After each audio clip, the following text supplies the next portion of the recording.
Welcome to Meet the Leaders. I'm Pat Halpin, and we've been joined by New York State Assemblyman Michael Fitzpatrick from Suffolk County.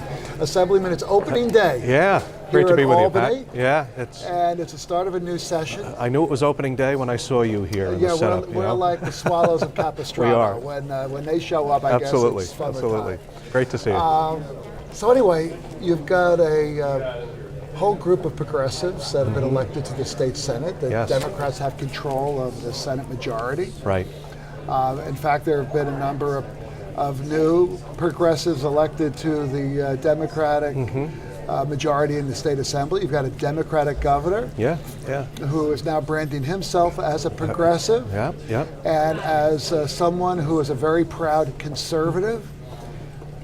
My impression was in the past you thought that even the Republican Senate was too liberal. Too liberal, right. How are you feeling about all these progressives? Well, it's so progressive, it's making me dizzy, Pat.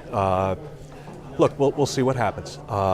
Clearly, the people have spoken, although Long Island remains more purple rather than deep blue. It's all about taxes.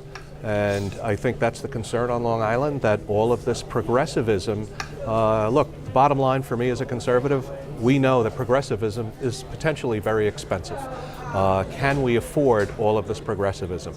We're just talking about water and the contaminants and what it's going to cost to clean up our water. We'll add that on top of some of these priorities, free college, free this, you hear a lot of free, the word free with progressivism. And that's going to make people on Long Island and in the suburbs, I think, very nervous, and it should. So we'll have to see. I think the governor is already raising a red flag with the single-payer health care concept. Yeah, tell us what the latest thing coming from the governor on that, because the Assembly, knowing that the Senate would never approve single-payer, pass single-payer year after year after year. Right. Only to see it die in the Republican Senate. Exactly. So we'll see how, whether the dynamic has changed. Certainly there's a paradigm shift in the legislature, no doubt about it. But now the rubber meets the road. How are you going to pay for all of this? How are you going, the budget is already $168 billion, and the Board of Regents is already asking for $4 billion more dollars over and above what we've given them so far. So there's a lot of talk about spending, no talk about what's going to happen to taxes, and you have an economy that, can it grow fast enough to keep up with all this progressive agenda? I'm not so sure it can. We'll see what happens. And of course, Long Island, New York State, we're high tax. It's a high tax region, a high tax state. Right. With the federal changes by not being able to deduct the full amount of your state and local school taxes. Right. People are going to feel it. It's going to be different when April 15th rolls around. In my opinion, Pat, that should act as the governor on some of this spending, and we'll see if Governor Cuomo and the legislature understand that there are real implications. And I think you're going to see a real split, potentially, between these new suburban Democrats, and we have 6 Democratic senators out of the 9 now who are very concerned about taxes. If you're in Nassau County, you're represented 100% by Democrats. And you have, of course, the city delegation, which is the largest caucus in both houses, and their agenda, they plan to be very aggressive. So we're going to see if any fissures develop between the suburbs and the city here. City members of the state legislature for years have been talking about commercial rent control. Right. They feel that the the rent stabilization laws are weak in New York City. Right. They feel that too many apartments that were formerly rent stabilized. Vacancy decontrol. Once the rent reaches about 27. So anyway, the point is that those are all things that are clearly on the top of their on their list. Right. Well, I think that will come up relatively early. It does expire in June. The rent stabilization laws, they will be renewed. Usually there would be a linkage, the tax cap in the past with the Republican Senate, because the Senate, if you want this, we need that, and they were issues that were non-starters in the other house, and they had to come to an agreement. well, they're all on one side We'll see now. how that play works. It's called compromise. Compromise, and I know some of them want to take rent stabilization statewide. Yeah. I don't think that will happen. That will be, but as far as the city's concerned, I would not be surprised if that moves very quickly, moves very early. So let's talk about some of the other things. Congestion pricing. That passed the Assembly. It's going to be, it did not pass the Senate last year. We've got a MTA that literally needs tens of billions of dollars. Right. It's not popular. I'm not a fan of it, but I understand its application and how effective it potentially can be.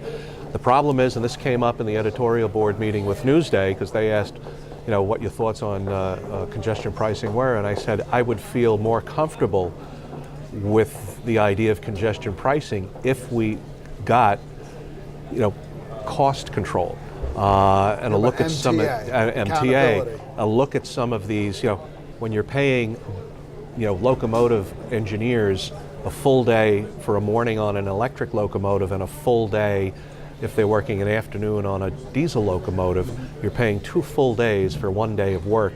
And I think that needs to change, and other provisions of these contracts. And there have been stories, for example, about overstaffing the construction crews at a building, the East Side Access, the cost there per mile being substantially more than what it costs to drill tunnels in Paris or London or elsewhere, or Switzerland, and correct. And so it's